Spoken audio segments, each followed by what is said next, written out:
Good afternoon. I'm Luís Magalhaes, and I'm from Portugal. I'm an assistant professor at the Universidade do Minho, and I'm also the scientific coordinator of a research unit dedicated to computer vision interaction and graphics at the Centro de Computação Gráfica. First of all, I want to thank the ISMAR 2018 organization for inviting us to present our paper. I first begin with giving some context about this paper.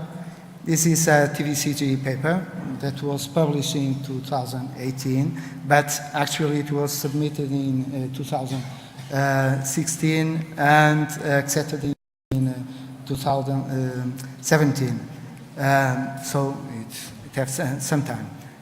It resulted from a PhD work of one of my PhD students, Joao Barreira, and it was supervised by me and my colleague Maximino Bessa. His PhD goal was to study and devise ways to deliver coherent augmented reality experience. The main idea is to create unbelievable mixed hybrid worlds. That's one of my main research lines. Okay, I'm trying to create new methods to,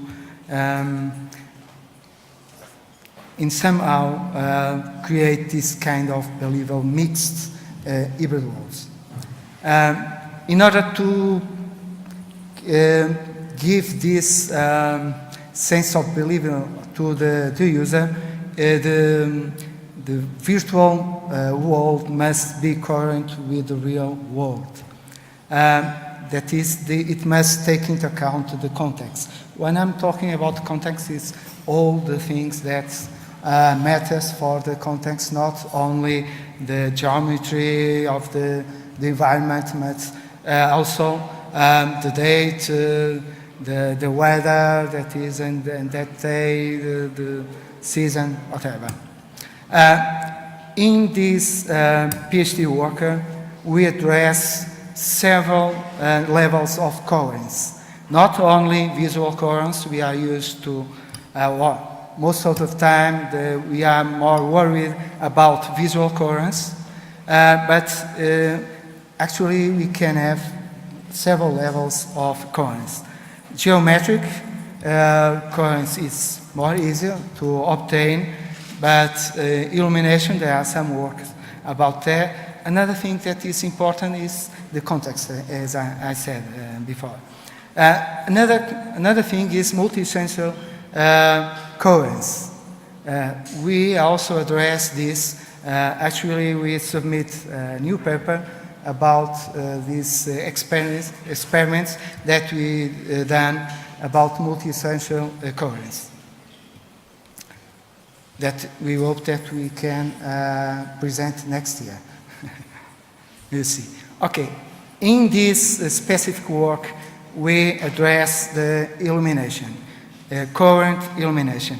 As you can see in these two images, on the left, you have here image where the virtual objects were not lit with the correct illumination, so they look fake. Okay, very strange. And in the right, we have the same virtual object, but with the correct illumination, with the current illumination that it was obtained from the real world. In this way, we can have a more coherent, more believable augmented reality or mixed reality world. This was our main motivation for this work. There are several methods that try to solve this photometric presentation. All of them, what they try to do is to estimate real-world illumination conditions in order to illuminate the virtual objects in the same way as the real ones. The main approaches that we can find in the literature we can divide it in two main classes. The ones that try to obtain an environment map using, for instance, a light probe, or they know a priori the geometry of the scene. These approaches have some disadvantage. For instance, in the first case, they need to use some special equipment or to put a light probe, need to have some knowledge about the scene, and most important, most of the time they need to prepare in advance the scene. And they have, some of the approaches have problems with dynamic scenes.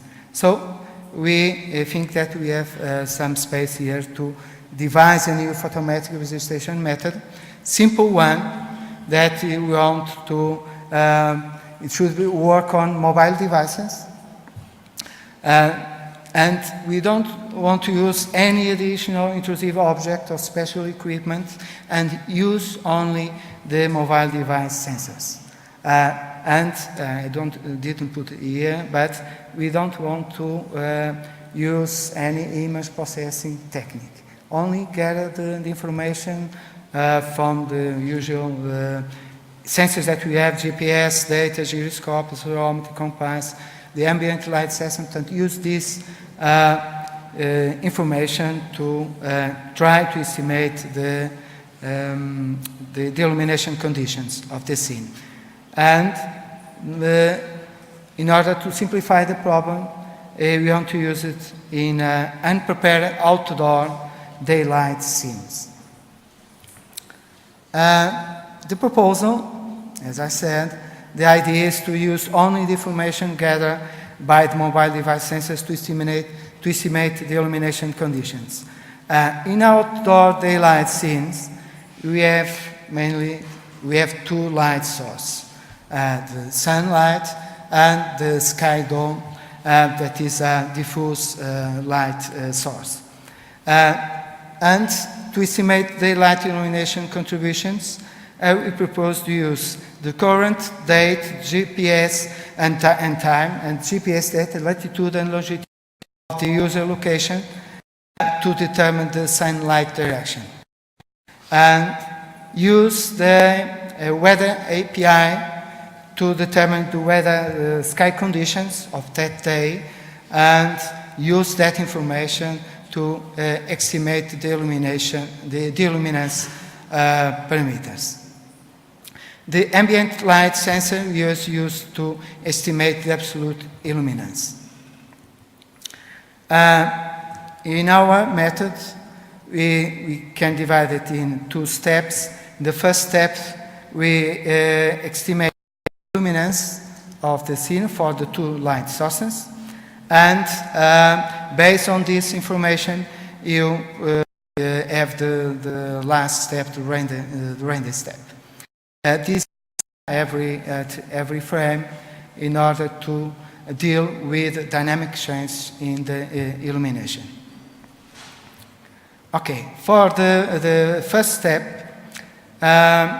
is composed by three main steps. The first one is responsible for estimate the sun position, direction. Actually, what we get is direction of the sunlight. And the second, we estimate based on weather API and the LES measures, we estimate the illuminance parameters. And we try to detect variations on the illumination, on the last step.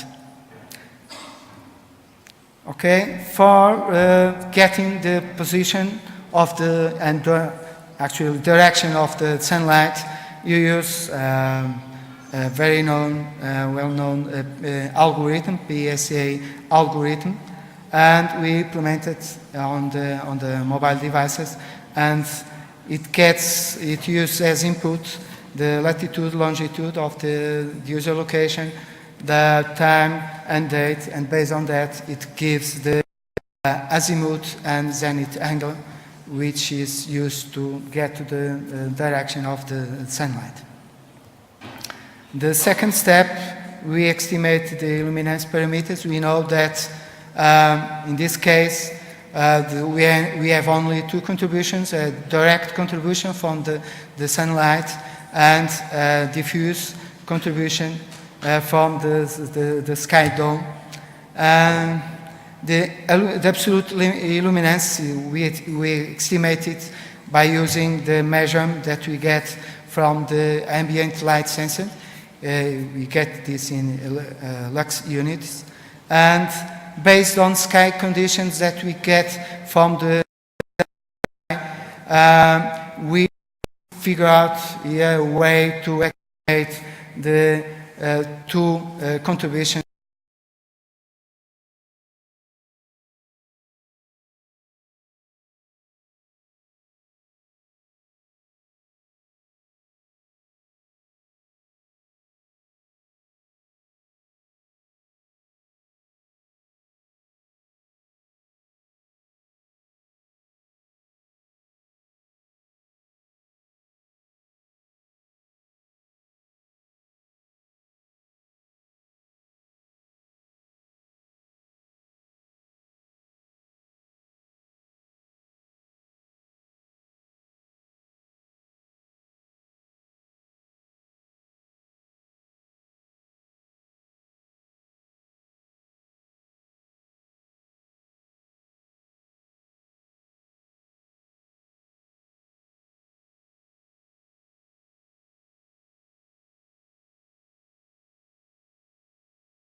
For detecting dynamic shadows, we mean to detect when the user becomes on shade, because, for instance, it appears a cloud and occludes the sunlight, the direct sunlight.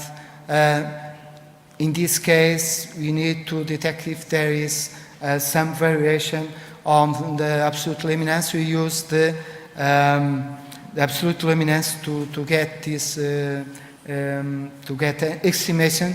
If it drops the absolute luminance very quickly, we know that something appeared that obscured the sun, or if it could be. Wow, okay, only 3 minutes. I need to be fast. This is only estimated for, we only need to do this if there is clear or partly cloud, and if the ALS value is less than 6,000, in this case, we know that is in shade, and of course the diffuse component is the only that matters. Okay.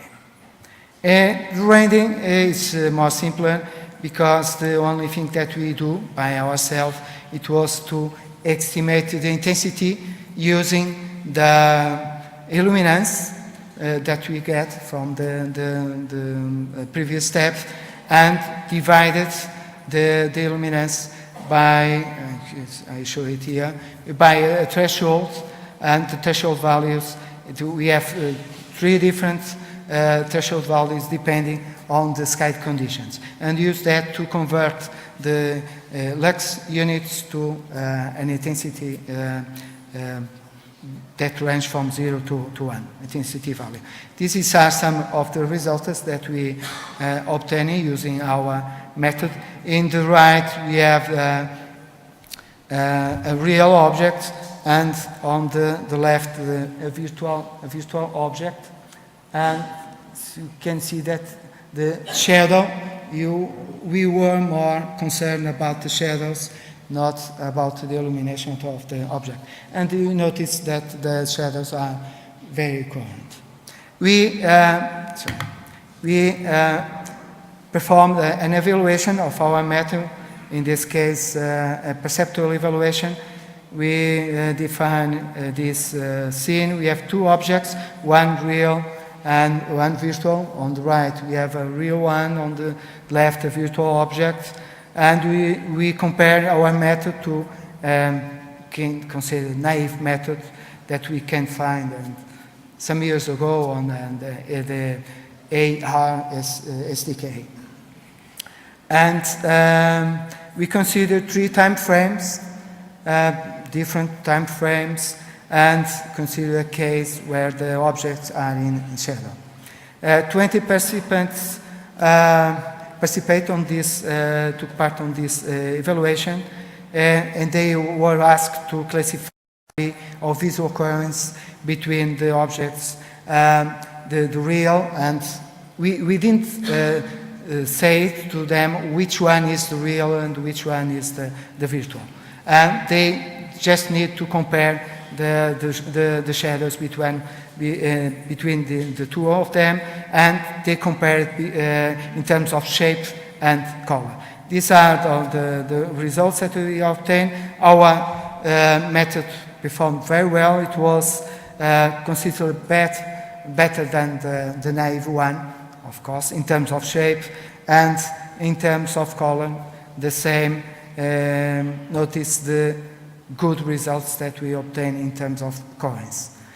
Concluding, we define a new method to estimate real-world illumination conditions for unprepared outdoor scenes that use only the data gathered by the mobile device sensors, does not rely on a priori knowledge about the scene, does not use any intrusive object. Simple, yes, it's simple, but efficient, easily implemented on a mobile device. And the results indicate that our method produces visually coherent AR image, in this case, cast consistent shadows.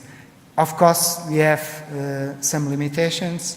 In our case, the absolute illumination that we estimate actually is absolute illuminance of where is the mobile device, not of the scene that is seen by the camera of the mobile device. And we have some errors in the LES estimation because of the orientation. We need to be very careful about the orientation of the mobile device. Future work, we will try to address all these limitations and extend our method to work on both outdoor and indoor environments. Only second, I need to do these acknowledgments. This was supported by a grant for my PhD student, and special thanks for my former institutions, Universidade Transmonte Touro and Inestec. The work was conducted there, and of course to UPEI for my travel and Centro de Computação Gráfica. Okay, thank you.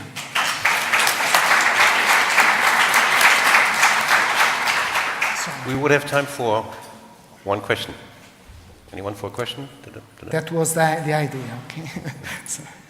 I would have one question, Luis. Okay. So you set all these parameters, so many percentage of sky and so on and so forth, and then in the end you evaluated that one condition with your your study, right?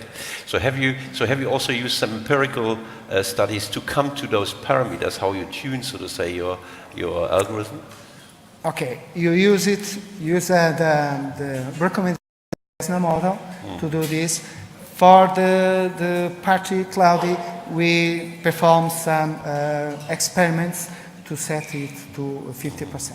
Mm-hmm. Okay. And it would also be interesting, in referring to today's keynote, what is enough? What is believable enough in terms of coherent illumination, right? So. First of all, we are worried about the coherence. Mm-hmm. That's why we evaluate the coherence of the scenes, the virtual and real worlds, how coherent they are. But in order to provide a believable mixed, it's different. Usually when I've seen many applications of AR, but most of them are not worried about the mixing of the virtual and real world. They are more worried about how to present information.